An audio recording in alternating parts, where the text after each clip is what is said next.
Is Glenn Cloud's dad? Sleep easy. Shut up. Shut up. Why did you put this on me? That was the worst. I don't want that. But I also think it's totally possible. It is totally possible, and I'm going to do my best to show you why in this video. Let's start by talking about the most obvious connection first. The way they look alike. Whenever Glenn was on screen, all I could think of is like, damn, that motherfucker looked like Cloud. Like, that's all I could think of the whole time. I was like, and like, as his hair is growing out, it even spikes up the same way Cloud's does. Without knowing anything else about them, you can clearly see that Cloud, Glenn, and Claudia look a lot alike. This could just be a coincidence, and Max even makes a great point about this.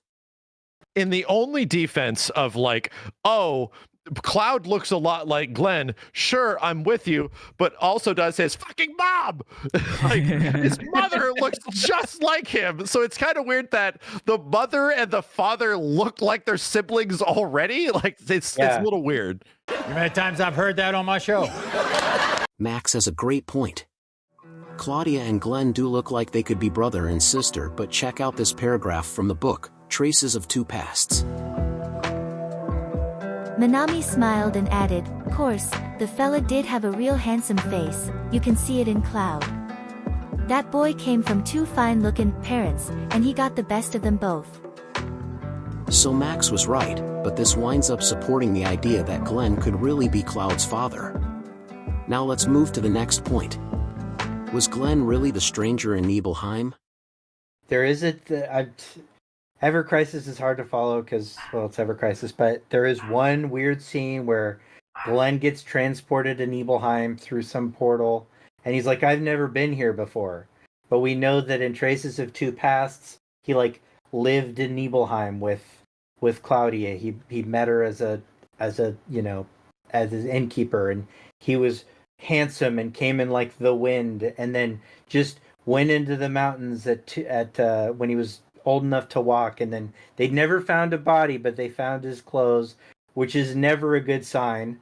It always means that fucker's coming back somehow. Let's check out the page from the book that talks about this.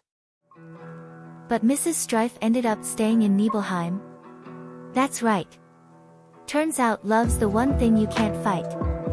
A traveler passed through town, and the Strife girl was put in charge of finding him a place to stay. Didn't take 2 shakes before she was head over heels. Maybe it was the air of adventure about him. Who knows? But that man of Claudia's, he was like the wind. Never could settle down. One day, I reckon it was around the time Cloud would have been taking his first few steps, Claudia's man said he was gonna head off to the mountain, and that was that. Never saw him again. Some time later, a few of the villagers found his pack. Who knows what happened? Maybe he was gobbled up by a monster. Shinra had the R&D mansion built at this time, and all the villagers ever found was the stranger's backpack. We also know Glenn was one of the first members of Soldier 2, so it would make sense that he was taken as one of the first test subjects. The kicker is we also know that this process can come with memory loss, which explains why Glenn does not remember ever being in Nibelheim when he revisits again during Ever Crisis.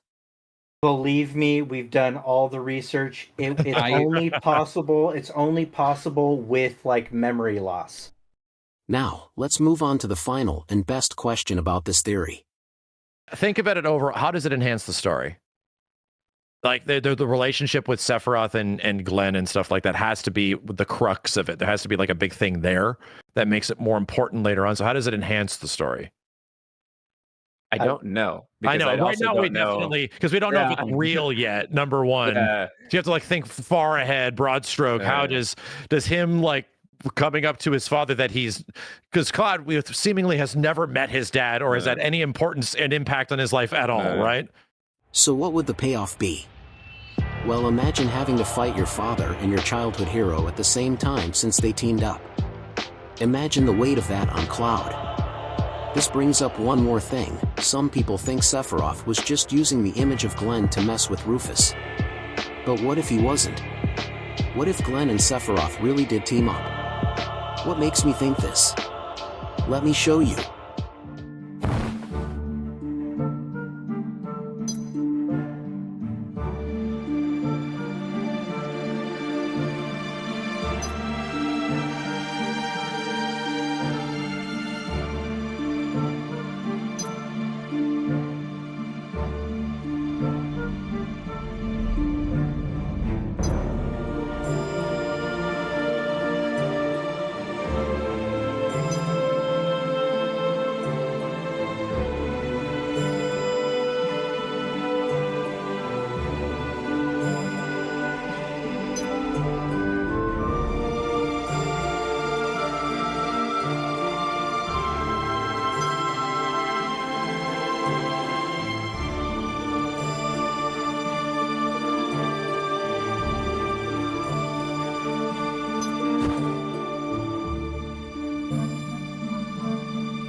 This scene tells me a lot. Glenn hugs Sephiroth not once, but twice. We even have Sephiroth hugging him back.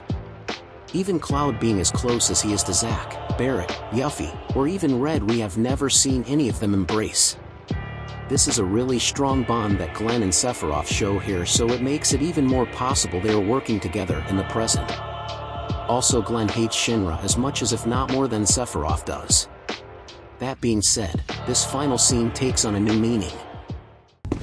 You know, Glenn, I'm on to you. This war is nothing but a ploy to distract me from Sephiroth.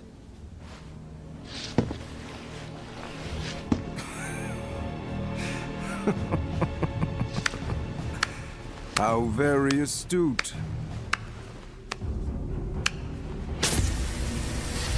Regardless, the plan is already in motion. Our promised land will become reality. Our father's dream, accomplished by his son. When I first watched this, I assumed that Glenn and Sephiroth were talking about Rufus when they said the line, "A father's dream, accomplished by his son." But if you take it as them speaking about Cloud, Glenn being Cloud's biological father and Sephiroth being Cloud's genetic father, it can lead to something really cool for Remake Part 3. For all of these reasons, we have determined that in the case of 21-year-old Cloud Strife, Glenn, You are the father!